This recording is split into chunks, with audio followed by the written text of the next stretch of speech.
What's going on, guys? Philosopher here. I got a video that I wanted to do.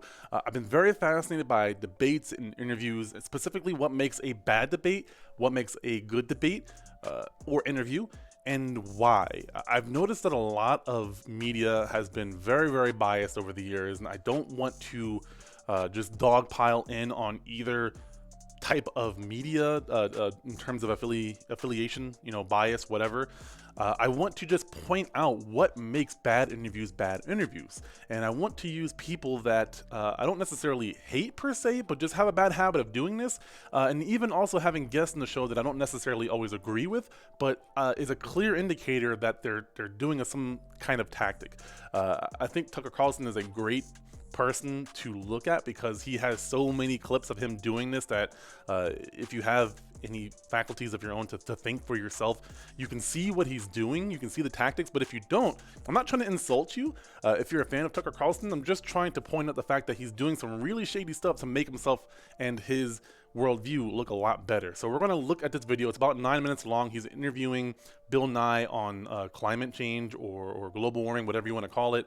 And it's just really bad, and this isn't how you actually get information from someone that you might disagree with. So let's look at this video here. Well, Bill Nye the Science Guy is now aspiring to a new title, Bill Nye the Psychoanalyst Guy. During a Facebook Live event with Senator Bernie Sanders today, the mechanical engineer and TV personality said, skeptics of global warming suffer from the psychological delusion of cognitive dissonance.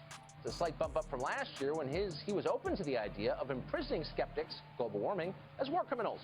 Is that the choice? Bellevue or Nuremberg? Bill Nye joins us now. Bill, it's great to see you. That doesn't sound like science to me.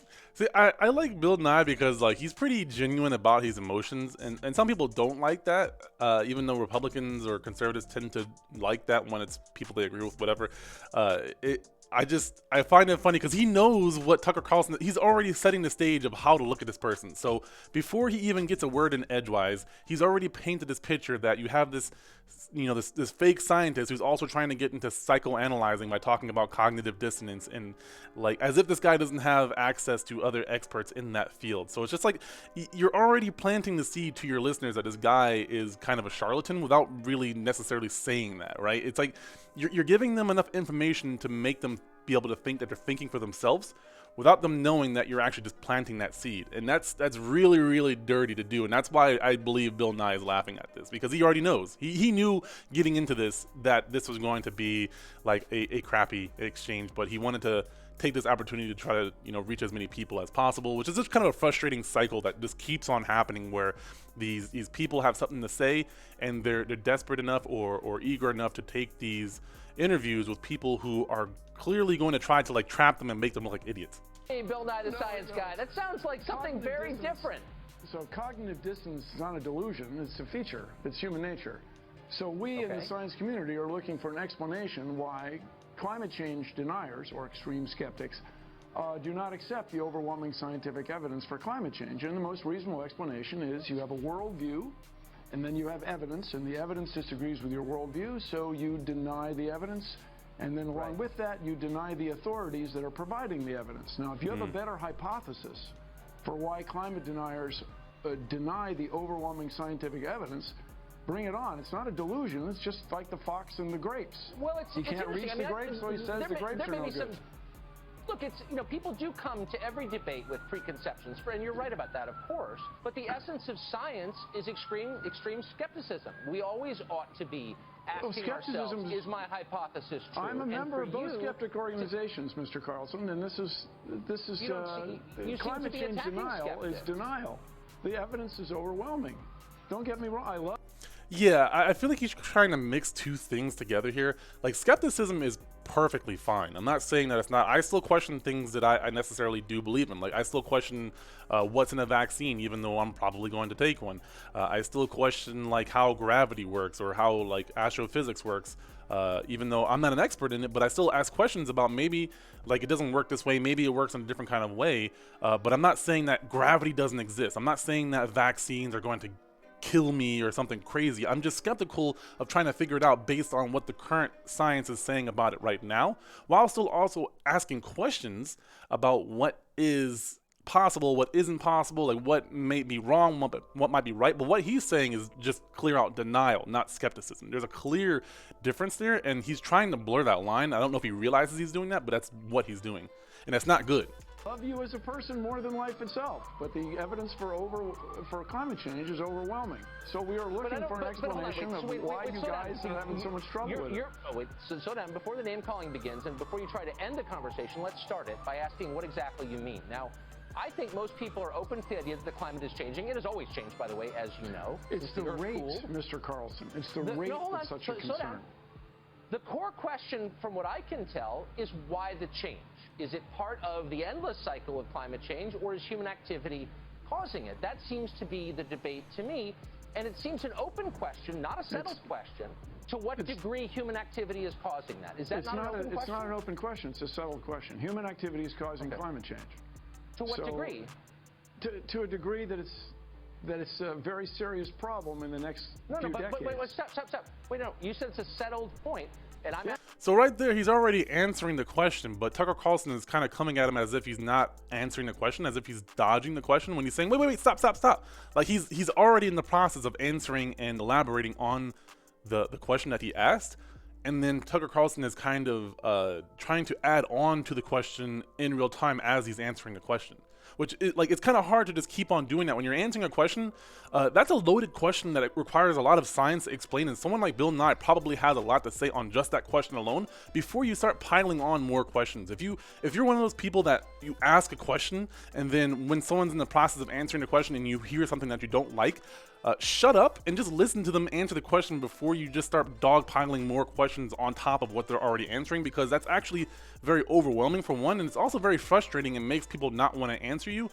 It may look like you're winning some sort of debate or argument or intellectual exchange, but you're really just kind of being a jerk about it, and you're not really being productive because you're not learning. You're only hearing things that you don't like and trying to point that out or make sure that you're staying on whatever agenda that you want, rather than actually hearing the answer that the expert in that field is giving you. Asking a very precise question. It's a settled point. Okay, then if you'll elucidate it for me, I'd be grateful. To what degree is climate change caused by human activities? 100% of climate change is caused by human activity? Is it 74.3%? It's settled science. Please tell us to what degree. So before he even answers this question, I don't feel like this is a relevant question. It seems like it is. But that question isn't as important as how is our impact affecting the global warming or climate change. Like how is it affecting it, and what are the dangers of it happening? But instead, he's trying to play the role of the skeptic, as if like he's basically trying to downplay how much involvement human activity has in climate change. I would assume so that he can kind of fish for more information later and to like make it seem like it's not as big of a deal. But let's see what he has to say. So that's responsible. So the word degree is a word that you chose, but the speed that climate change is happening is caused by humans. Instead of happening on timescales of millions of years, or let's say 15,000 years, it's happening on a timescale of decades and now years. Now, I offered... Wait, but hold on. But to what extent is human activity responsible for speeding that up? I mean, please be more precise. If that's the number you want. Humans are causing it to happen catastrophically fast. Okay, so at what rate would it have changed without human activity? And you look annoyed that I'm asking these questions, but they're very basic questions. They're not denial. So basically... They're not basic questions because you're talking about over millions of years, and then the involvement of human beings over the last, we'll say 400 to 500 years, when I would even say like 200 years when the Industrial Revolution happened. Hold on. Okay, so the Industrial Revolution was in 1760. I would personally say that's a good starting spot for when a lot of we started producing a lot of smog, we started producing a lot of just pollution overall. Vehicles were on the rise during Henry Ford and his the way his assembly line system worked. He revolutionized how things could be mass produced, and so we had more cars coming out, we had more machines pumping out more technology and expending a lot more pollution into the air. And so hold on, calculator.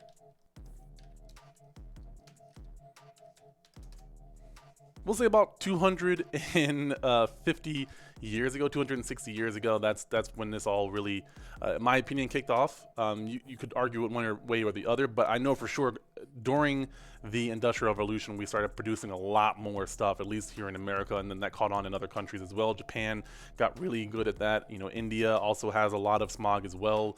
So yeah, I would say that's when it started, but that's not the point. I'm not trying to argue for or against Industrial Revolution, but like he's asking these questions where it's like all of a sudden 260 years ago we started pumping out all this stuff. It's really hard to calculate that when it's like, you know, we've only been doing this for so long. How do we fully tell? That's not a simple question, is what I'm trying to point out. Like, he's making it seem like it's a really, really simple question that a scientist should know.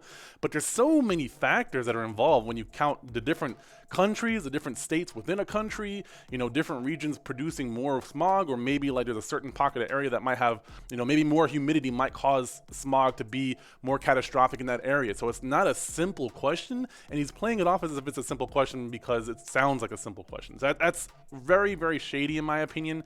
Again, he's not the expert, but he's making, like, he can't be the one that says what is and isn't a simple answer. But anyways, let's move on. Climate change, the last ice age we had was tens of thousands of years ago. So bear in mind that in ancient dinosaur days, there was more carbon dioxide. The world was warmer than it is now. There was an inland sea in what is now Wyoming. And I understand you have a member of Congress from Colorado, used to be underwater. And you go to Dinosaur National Monument, you can see it. Okay. Yes. But that's millions of years ago. The problem is you just said it was tens of thousands. That was the ice age. The rate. Okay. The rate is the problem. Now, here's the thing. Half the people in the world live on sea coasts. See, he's just like fishing for any opportunity that he's wrong. We're talking about the tens of thousands of years ago. He's not hearing what Bill Nye is saying. He's listening for where he might be wrong. Again, not a good habit. Like, if you're just listening for when someone's wrong and that's all you're trying to do, that's not how you have a good, productive debate. That's how you just have a gotcha. And you don't make progress that way. When there's somebody trying to work on fixing the world, like, this guy isn't trying to like cause communism to take over or anything crazy. He's like, hey, we're in danger of this thing that's happening, and I'm trying to help as many people as possible be more aware so that we can make better conscious decisions. He's not saying that I'm trying to take away your money or your guns or anything like that. So I don't understand Tucker Carlson's motivation for continuing to come at him in this kind of energy. A little bit warmer, the ocean's going to expand, and people live on the sea coast are going to be displaced. But you're not answering my question. Yes, you're describing what will happen if this continues. And I'm asking you a simple question. Hold on. I'm asking you a simple question about the rate of climate change. Hold on. Who is the camera guy? Who uploaded this?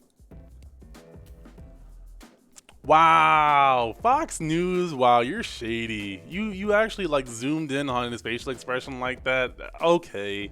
You guys know exactly what you're doing. That's really, really petty in my opinion, for you guys to emphasize the fact that he's getting like visually frustrated. Like, that's very unprofessional in my opinion.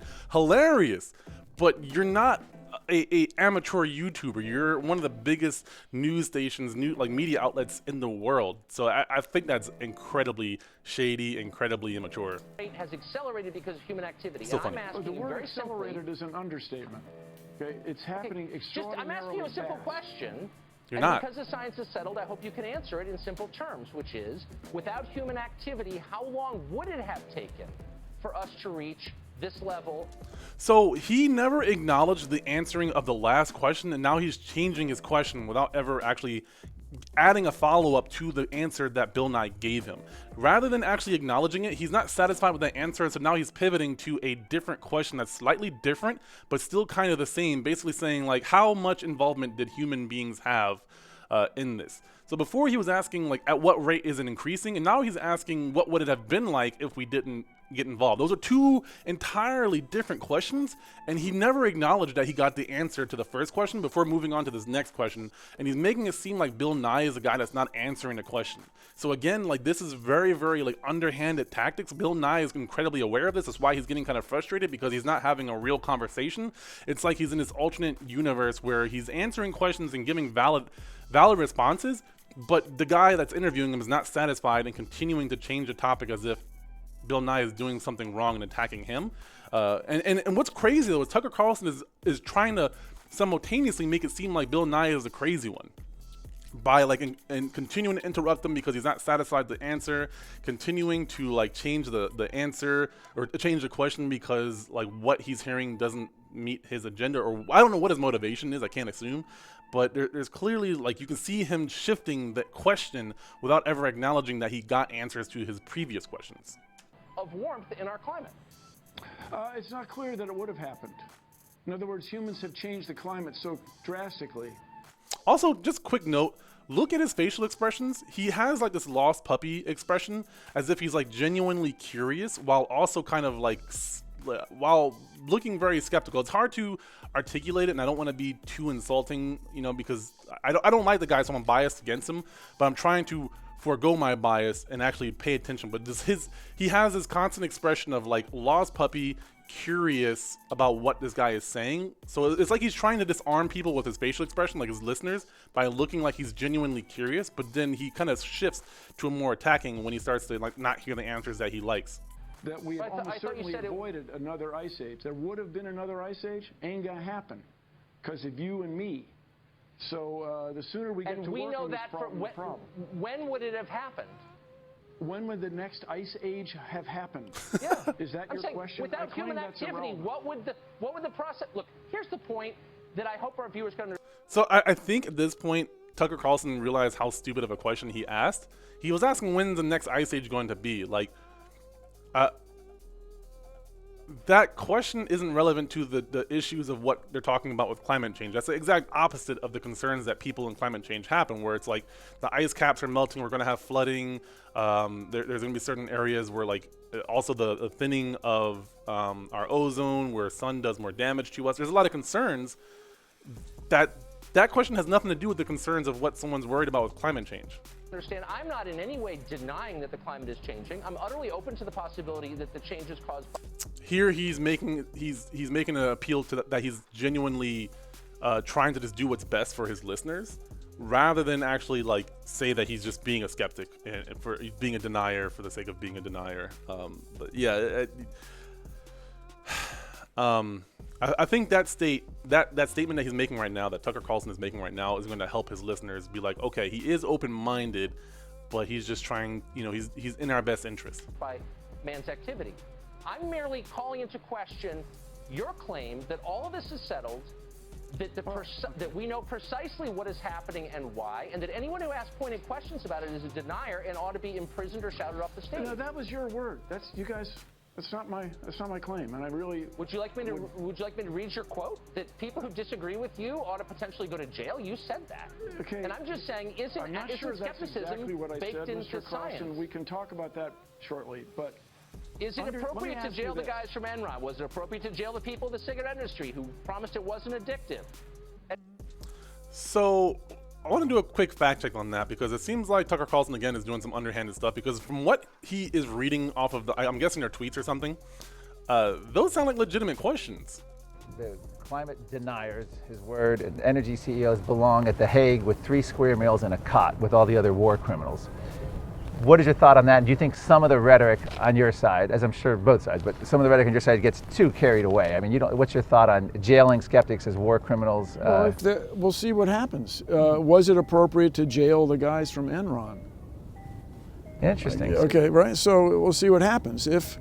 Was it appropriate to jail people from the cigarette industry who insisted that this addictive product was not addictive and so on? And you think about, in these cases, for me as a taxpayer and voter, the introduction of this extreme doubt, will you go with extreme doubt, about climate change is affecting my quality of life as a public citizen. So I can see where people are very concerned about this and are pursuing criminal investigations as well as engaging in discussions like this. A 1-minute video that you could easily look up that clearly sees that he's theorizing about whether people should or should not get punished. I don't think he's saying that climate deniers should go to jail. He's asking a theoretical question of, if people are denying something that is so catastrophic to the rest of society, should they be punished? That's kind of similar to the situation we're in now with the whole mask situation. So again, this is what Tucker Carlson does. I'm a little bit heated after watching this 1 minute video. It took like 2 minutes of research, and this guy is clearly trying to twist the story to make it seem like he's saying, oh yeah, all climate deniers should go to jail. And like being really underhanded about it, rather than like he's pivoting to this, trying to use this as ammunition because I guess the time is going to run up soon here in this interview. That's really, really, really shady in my opinion. Appropriate to jail the people of the cigarette industry who promised it wasn't addictive, etc. Okay. Look, my only point is, shouldn't we be encouraging people to ask honest questions, which I am doing, and you don't seem to have the answers to those questions. Okay, I got to disagree with you. I claim I do have the answers. Okay. Okay. So let me ask you this. Why aren't you concerned about it? Don't you have 4 children? Why aren't you concerned about climate? So here I think Bill Nye is kind of firing back by, going and bringing up his family and saying, why aren't you concerned about a legitimate issue? Which I think, given the state that he's in right now, I'm not saying it's right, but I get that basically nothing else seems to be working with this guy, so why not go ahead and just like go and try to open him up a little bit to make him look like he's the fool. So I don't know if I agree with the tactic. I don't really agree with the tactic at all, but I understand why he's doing this, because nothing else, like he could talk about logic all day, but all Tucker Carlson's going to do is just keep on trying to throw out more stuff. That's why I'm having you on. Here, look, you don't reach correct conclusions in science or politics or any other field unless you can ask honest answers without being shouted down by people like you. But I know what you mean. So no, I do mean ask. I want to know what would happen without human activity. The climate change. No, it's a simple question. The climate is always changing. You've conceded that.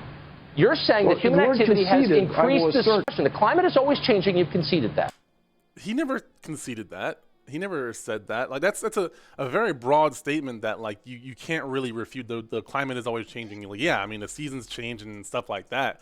So it's just like the average listener that watches Tucker Carlson also denies climate change, and also use the art. Like you see the memes on social media. You see people saying is, oh yeah, the climate changes all the time. Winter, summer, spring, fall, that kind of stuff. And it's like, that's a really gross oversimplification of what people who are talking about climate change are talking about. And that's just like, you can't really have a conversation once you get into that kind of modality. You're saying that human activity has increased the speed. Yeah. Increases the speed of that change. And my point is, what would the climate look like right now without human activity? At what point would it have warmed or cooled? Oh, so 1750. There it goes. Right? I just talked about 1760 when the Industrial Revolution happened. He's already referencing 10 years prior to when the Industrial Revolution happened, which means that my hypothesis of when climate change really started to get impacted by man-made structures and our activity started to really happen. Britain would not have changed during that period. Yes, Britain would not be. Also, Tucker Carlson is continuing to interject and interrupt Bill Nye while he's answering his questions that he himself asked, and keeps changing the question. Be very well suited to growing grapes as it is today. French winemakers would not be buying land to the north as they are now. People who plan to run ski resorts would still be able to do it in Europe. And so the climate change and the parasites. You're using the language of politics. Look, you're not a scientist. So 2 things there. One, he's not using the language of politics. He actually uses some positive examples of what happens with climate change, with talking about the wine growers and stuff like that buying up new land because there's hotter areas and more humid areas to grow wine in. So he actually gives a positive example of what happens with climate change, but for some reason Tucker Carlson I don't think really registered that. And then he also said you're not a scientist. Like, did I hear that right? You're using the language of politics. Look, you're not a scientist. So that's a straight up insult to Bill Nye right there. Like I don't know how else you can really receive that. He's saying that you're not a real scientist. No, you're a popularizer, and I just think, and that's fine. Economics. But so I'm just saying, look, to the extent that you prevent people. Okay, if you prevent people from having an honest conversation, you're doing a grave disservice to science. Don't you think that? So you asked how long it would be before, what the climate would be like if humans weren't involved right now. Is that right? Yeah. Yes, that's exactly right. So at what point would it have changed? And I'm just saying, you don't actually know. So he's not even allowing him to answer the question. He said, yes, that's the question that I'm asking. And then Bill Nye was about to attempt to reiterate and answer that question again. And Tucker Carlson, rather than letting him answer the question, continues to run the pad the runtime and say that you don't know the answer to my question. You are wrong, or you don't have any answers. Because it's unknowable. So why aren't you open it takes to you questions? to interrupt me, okay? It takes you quite a bit less than 6 seconds. So the climate would be like it was in 1750. And the economics would be that you could not grow wine-worthy grapes in Britain as you can today because the climate is changing. The use of pesticides in the Midwest would not be increasing because the parasites are showing up sooner or the pests are showing up sooner and hanging around longer. I think that's probably all true, but you would not be overwhelmed by pine bark beetles as it is. Right. Because of climate change. That's how so the much world of would this be you different don't if it know. weren't for humans. You pretend that you know, but you don't. I don't understand why he had Bill Nye on this show if all he was going to do was deny everything, unless that was his original point in the first place, right? It's like he clearly has this preconceived bias that, and it's kind of funny because he talked about this at the beginning with like the cognitive dissonance and everything. Like Tucker Carlson is the exact example of what Bill Nye was talking about at the beginning of this interview, where no matter what I say, you're not going to buy into it because you already have your preconceived notions about how this works. Even though you're not an expert in the field, you're telling me, who has, colleagues and has studied this and has been in science for a long ass time, that I'm wrong and you're right because I can't prove these things. Like, how do you know that when that's not your occupation? Don't know, and you bully people who ask you questions. I really have to disagree with you. Well, I spent a lot. You bully people who ask you questions? That's not the case. He's not able to really answer the questions because he never acknowledges the previous question that was answered and moves on to a new question and changes the answer and then gets on top of Bill Nye when he doesn't answer that question, when he's still trying to answer the previous question. So it's like, what are you talking about here, guy? Time with this topic. I'm open-minded. You are not, and we're out of time, unfortunately. So, thank you for joining us. You guys are the mainstream media, and I can tell you why they're leaks. Because the president has created two factions in his administration. They don't like each other, so they leak. It's not from the outside, it's from the inside. Carry on, Mr. Carlson. I'm sure we will cross paths again. That's a very ominous thing. This guy, dude, this guy right here. So hopefully I did a good job at pointing out what I'm talking about with biased media and people having these preconceived notions about how things work without really being an expert in that field.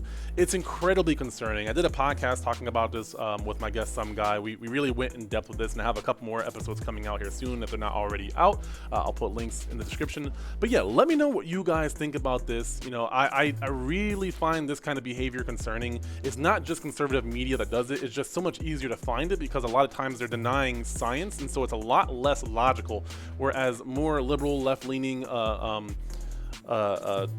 democratic media tends to be more about feelings and emotions, which makes it a little bit harder to refute because it's more of a moral issue, whereas a lot of conservative media tends to be like denying obvious sciences and other issues that are clearly here that they don't even want to have a conversation about.